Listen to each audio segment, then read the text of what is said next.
नमस्कार बच्चों, इस वीडियो लेक्चर में हम लोग डिस्कस करेंगे कुछ बहुत इंपॉर्टेंट क्वेश्चंस।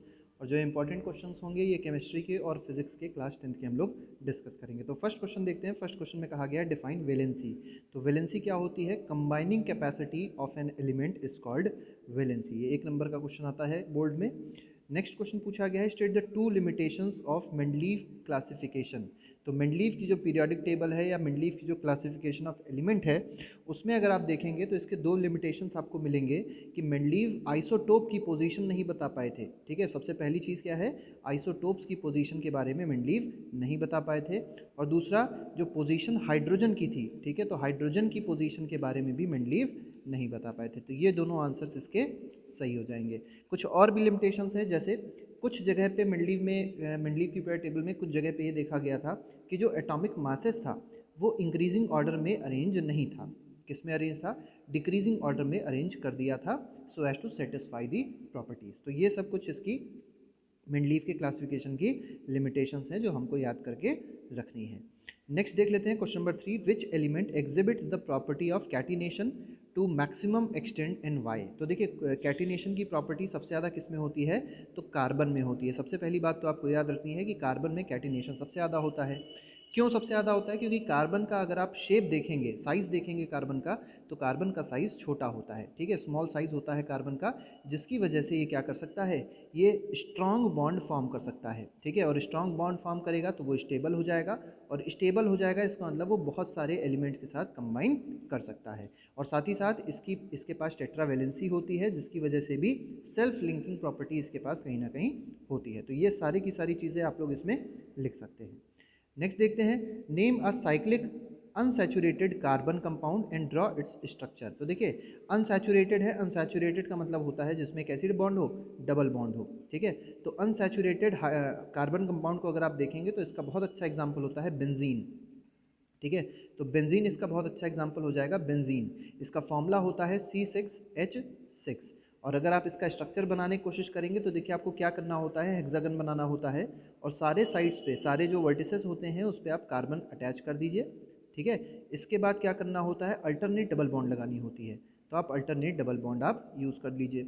अब देखिए हर कार्बन पे अगर आप देखेंगे तो आपको 3-3 बॉन्ड दिखाई पड़ रही है, तो हर कार्बन पे आप एक हाइड्रोजन भी अटैच कर दीजिए। तो इस तरीके से आपका बेंजीन का स्ट्रक्चर बन के तैयार हो जाएगा। तो ये आपके पास बेंजीन का स्ट्रक्चर हो गया, और आप गिन सकते हैं C6H6 इसका फॉर्मूला हो जाएगा। ठीक है, तो अनसैचुरेटेड कार्बन कंपाउंड के साथ साथ साइक्लिक भी है ये, और इसका नाम क्या है? This is benzene. अनसैचुरेटेड का मतलब होता है जिसमें डबल बॉन्ड हो एक कम से कम, या ट्रिपल बॉन्ड हो मिनिमम 1। ठीक है, नेक्स्ट क्वेश्चन देखते हैं। क्वेश्चन नंबर 5 है, read the following and answer any 4 questions. तो आप अगर इस पैराग्राफ को रीड करेंगे तो इस पैराग्राफ को लेके आपको कुछ ही क्वेश्चन का आंसर देना है। ठीक है, अब चलिए इसमें देख लेते हैं। सबसे पहला जो क्वेश्चन पूछा गया है, इसमें कहा गया है प्योरेस्ट एलोट्रोप ऑफ कार्बन। तो कार्बन का सबसे प्योरेस्ट एलोट्रोप कौन सा होता है? फर्स्ट ऑप्शन दिया है बकमिस्टर फुलरीन, सेकंड ऑप्शन दिया है ग्रेफाइट, थर्ड ऑप्शन दिया है diamond, and fourth option is none of these.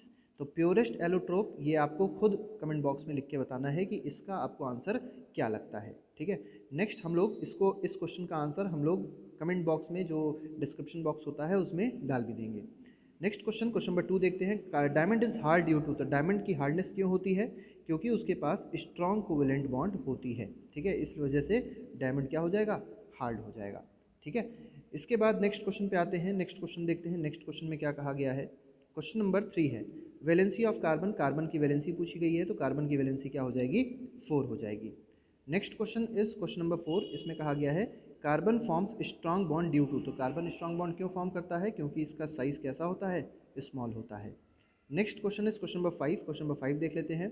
Which of the following statement about graphite and diamond is true. तो कौन सा स्टेटमेंट ग्रेफाइट और डायमंड को लेकर सही है? फर्स्ट में कहा गया है they have same crystal structure. ठीक है, सेकेंड बोला गया है they have same degree of hardness, they have same electrical conductivity, they can undergo the same chemical actions. तो देखिए अगर आप देखेंगे केमिकल जो क्रिस्टल स्ट्रक्चर होता है दोनों का अलग अलग होता है, डिग्री ऑफ हार्डनेस दोनों की अलग अलग होती है, इलेक्ट्रिकल कंडक्टिविटी भी दोनों की अलग अलग होती है। सिर्फ डी ऑप्शन इसका सही हो जाएगा, means they can undergo same chemical actions. ठीक है, next question is given are the third group elements. देखिए थर्ड ग्रुप के कुछ एलिमेंट्स दिए गए हैं। थर्ड ग्रुप एलिमेंट्स नहीं है, मेन चीज़ आपसे पूछा गया है, मेन वो बताते हैं, कुछ एलिमेंट्स आपको दिए गए हैं, ये समझ के चलिए। जैसे सोडियम है, मैग्नीशियम है, एल्युमिनियम है, सिलिकॉन है, ठीक है, फॉस्फोरस है, सल्फ़र है, क्लोरीन है और आर्गन है। अब इसमें बताना है कि नोबल गैसेस कौन कौन सी हैं। तो नोबल गैस अगर आप देखेंगे तो इसमें आर्गन जो आपको दिखाई पड़ेगी वो नोबल गैस हो जाएगी, तो argon is the noble gas. Next देखते हैं, नेक्स्ट में बोला गया है टेट्रावेलेंट एटम इसमें कौन सा है। टेट्रावेलेंट का मतलब होता है जिसके आउटर मोस्ट शेल में कितने इलेक्ट्रॉन हो जाएं, 4 इलेक्ट्रॉन हो जाए। तो आउटर मोस्ट शेल में 4 इलेक्ट्रॉन किसके पास होंगे, पहला सिलिकॉन के पास है बस, और कोई नहीं है। इसके आउटर मोस्ट शेल में 1 इलेक्ट्रॉन, इसके आउटर मोस्ट शेल में 2 इलेक्ट्रॉन, एल्युमिनियम के आउटर मोस्ट शेल में 3 इलेक्ट्रॉन, सिलिकॉन में 4 इलेक्ट्रॉन, फॉस्फोरस में 5 हो जाएंगे, सल्फर में 6, 7 और 8। थर्ड पीरियड के ये हैं, थर्ड ग्रुप के नहीं हैं। तो इसमें आंसर क्या आ जाएगा, इसमें आंसर आ जाएगा सिलिकॉन। नेक्स्ट इसमें और वाला स्टेटमेंट देख लेते हैं क्या है। The electronic configuration of an element is 2881। 2881 electronic configuration है। इसमें आपको बताना है ग्रुप नंबर। तो अगर आप ग्रुप नंबर देखेंगे तो ग्रुप नंबर अगर आपको यहाँ पे दिखाई पड़ रहा है कि आउटर मोस्ट शेल में 1 इलेक्ट्रॉन है, ठीक है, आउटर मोस्ट शेल में 1 इलेक्ट्रॉन जब होते हैं तो इसका ग्रुप नंबर भी क्या हो जाता है, फर्स्ट हो जाता है। तो 1 is the group number. Period number देखने के लिए आपको क्या करना होगा, यहाँ पे नंबर ऑफ़ पीरियड्स को, नंबर ऑफ़ शेल्स को काउंट कर लेना है। नंबर ऑफ़ शेल्स कितनी है, 4, तो इसका पीरियड नंबर भी क्या हो जाएगा, 4 हो जाएगा।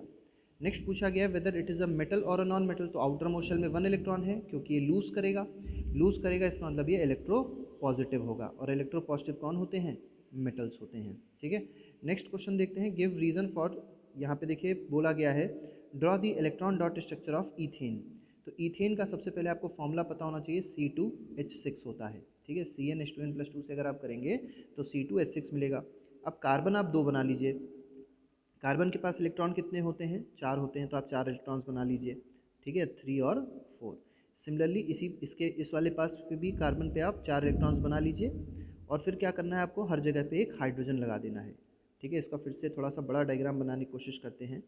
ये मान लीजिए कार्बन है, ये दूसरा कार्बन है, तो 4 इलेक्ट्रॉन्स यहाँ पे हो गए, ठीक है, 4 इलेक्ट्रॉन्स इसमें हो गए। इस तरीके से बहुत आसानी से आपका फिगर बन जाएगा। एक हाइड्रोजन यहाँ लगाइए, एक हाइड्रोजन यहाँ लगाना है, एक हाइड्रोजन इस पे लगाना है, इधर एक हाइड्रोजन आ जाएगा। ऐसे ऐसे आपको 6 हाइड्रोजन के एटम्स लगा देने, और उसके आउटर मोस्ट शेल में 1 इलेक्ट्रॉन होता है, तो उस 1 इलेक्ट्रॉन को आप डॉट से रिप्रेजेंट कर दीजिए, ठीक है। इतना अगर आपके पास काम हो गया, अब आपको क्या करना है, इस हाइड्रोजन को ऐसे करके कंप्लीट कर लीजिए, ठीक है। हाइड्रोजन आपका कंप्लीट हो जाएगा, ये सारे के सारे हाइड्रोजन क्या हो गए, कंप्लीट हो गए, कंप्लीटली फिल्ड हो गए हाइड्रोजन।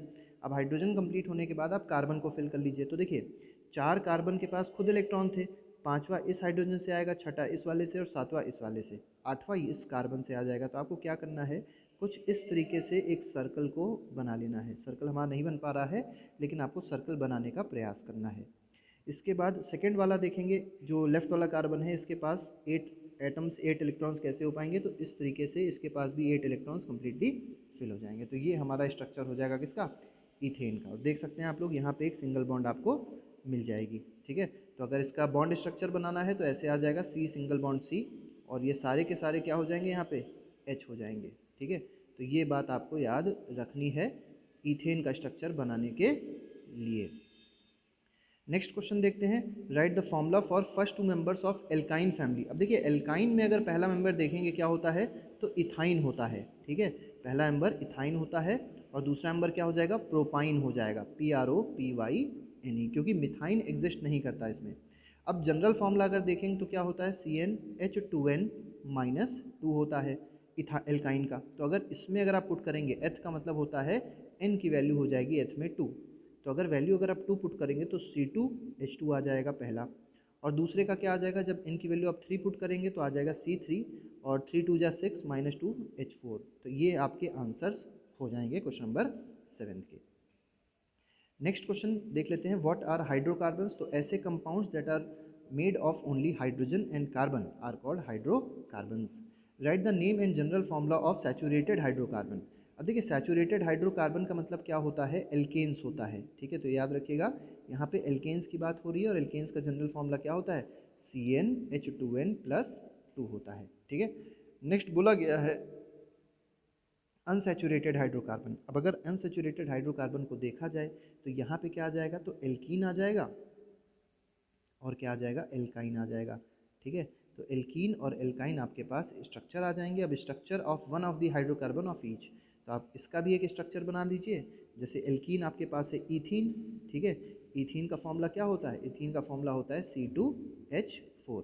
अब अगर इसका स्ट्रक्चर बनाना है तो क्योंकि इसमें डबल बॉन्ड होती है तो C double bond C H आपको यहाँ पे 4H लगाने पड़ेंगे। तो एक H यहाँ हो गया, दूसरा H यहाँ हो गया, तीसरा H इधर हो गया और चौथा H इधर हो गया, ठीक है। तो इस तरीके से आपके पास एल्कीन हो गई, मतलब ईथीन हो गई, ठीक है। अब अगर आपको इथाइन का बनाना है तो इथाइन का देखिए क्या हो जाएगा, इथाइन का भी देख लेते हैं हम लोग। तो इथाइन में ट्रिपल बॉन्ड होती है तो C ट्रिपल बॉन्ड C, एक H यहाँ आ जाएगा और दूसरा H यहाँ आ जाएगा। तो इस तरीके से हम लोग एल्काइन का भी एक हम लोग ने स्ट्रक्चर बना दिया, ठीक है।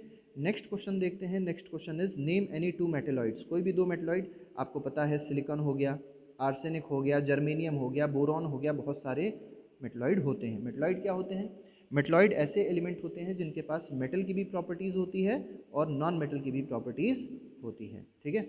Next is right the following element in increasing order of their atomic numbers.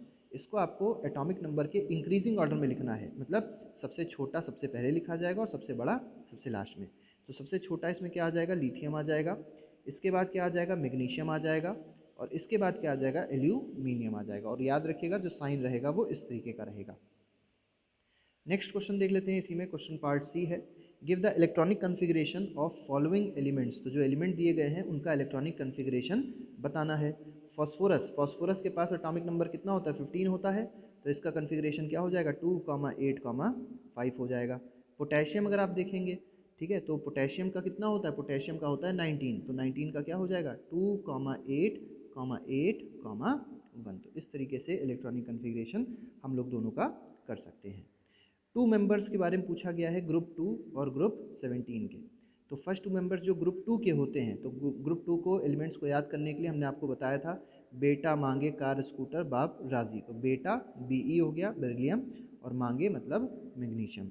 Group 17 को अगर आप देखेंगे तो ग्रुप 17 में हेलोजेंस आते हैं।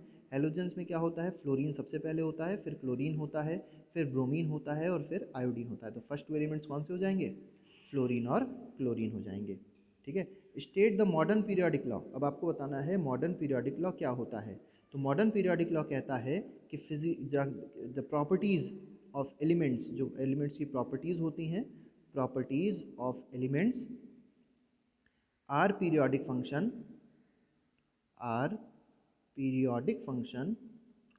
ऑफ देयर एटॉमिक नंबर्स, ठीक है। एटॉमिक नंबर्स का वो पीरियोडिक फंक्शन होती हैं, ये आपको याद रखना है। This is called modern periodic law, ठीक है।